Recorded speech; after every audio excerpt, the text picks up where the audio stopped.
আমাদের ছোট্ট একটি গ্রাম আইনারকান্দি ঋষিপাড়া।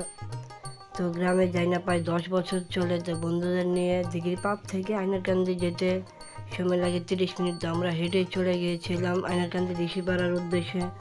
তো বন্ধুদের নিয়ে সাথে, আর এই গ্রামের সাথে কত যে স্মৃতি মধুময় দিনগুলো, যে ছোটোবেলার দিনগুলো যে কথা মনে পড়ে, ওইগুলো ভোলা যায় না সত্যি করে, বিশ্বাস করে। আর গ্রামের অপরূপ সৌন্দর্য তো অনেক, যা বলে বোঝানো যাবে না, আপনারা দেখতেই থাকুন। আর এই গ্রামটা হলো আমার পিতৃভূমি, যেটা আমার নিজ গ্রাম আইনারকান্দি ঋষিপাড়া। তো তো তো গ্রামে যাওয়ার উদ্দেশ্য হলো ঠাকুমার সাথে দেখা হয় না প্রায় 10 বছর। তাকে শুধু একটিবার দেখার জন্যই আমি আইনারকান্দি থেকে, দিঘির পাড় থেকে আইনারকান্দি গ্রামে গিয়েছিলাম, শুধু আমার ঠাকুমাকে দেখার জন্য একটি নজর। কারণ কবে না কবে অসুস্থ হয়ে পড়ে। আর গ্রামে অপরূপ সৌন্দর্য এগুলো তো বুঝেনি। আর বলতে বলতে আমাদের গ্রামের মধ্যে চলে এসেছি। তো তো গ্রামে ঢোকার পরেই দেখি এখানকার প্রত্যেকটা ঘরেই তালা মারা। তালা মারার কারণ আছে, কারণ কি এখানকার মানুষ নদী ভাঙনের পর থেকে গ্রামে আর কেউ থাকে না। সবাই, বেশিরভাগ মানুষ ঢাকায় চলে গেছে, অন্যান্য গ্রামে চলে গেছে। তো আমি আমার কাকার ঘর, ঠাকুমার ঘর কোনটা আমি নিজেও চিনতেছি না। মানে মানে গ্রামটা পুরো পুরো স্তব্ধ, মানে পুরো ঠান্ডা। ছোট্ট একটা গ্রাম। এই গ্রামে প্রায় 100-এর উপরে ঘর ছিল, মানুষও ছিল।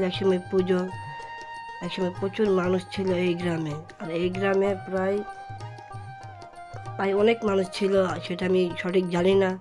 গিয়েছিলাম 10 বছর আগে। আর উদ্দেশ্যই হলো এই গ্রামে যাই নাই কোনো দিন, কবে গিয়েছিলাম সঠিক মনে নেই। তাই গ্রামকে নিয়ে আমার এতটুকু ভালোবাসা। কারণ নিজের গ্রামের প্রতি সবার একটা টান থাকে আলাদা। যে একটা নদী দেখতে পাচ্ছেন, এই নদীটাই হলো একটা অভিশপ্ত নদী। এই নদীর নাম গোরাউত্তা নদী। এই নদীর কারণে আজ আমাদের গ্রামের এই অবস্থা। গ্রামটা বিশাল। এই সেই গ্রাম থেকে সে একটা ভিউ পয়েন্ট।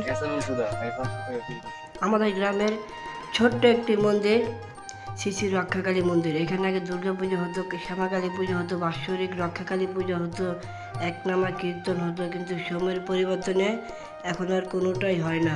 এমনি হয় ছোটোখাটো কয়েকটা পুজো আছে, ওইগুলো হয়। আর আমাদের গ্রামের ভিড়টা তো দেখতেই পাচ্ছেন, গ্রামটা পুরো নীরব। আর আগে দোকান ছিল না প্রায়, এখন একটি দোকান দেখা গেছে প্রায় 10 বছর পর, যখন গ্রামে আমি আসছি। গ্রামের ভিতরে ঢুকে দেখি আমাদের জন্য বড়ই ভর্তা রেডি করা হইতেছে। তো বড়ই ভর্তা খেলাম অনেক। তুমি কেমন আছো দিদি? লাভ ইউ, লাভ ইউ, বুঝো তুমি? ঠাকুমাকে দেখতে পেয়ে খুবই ভালো লাগলো। ঠাকুমা যেমন ছিল তেমনই আছে।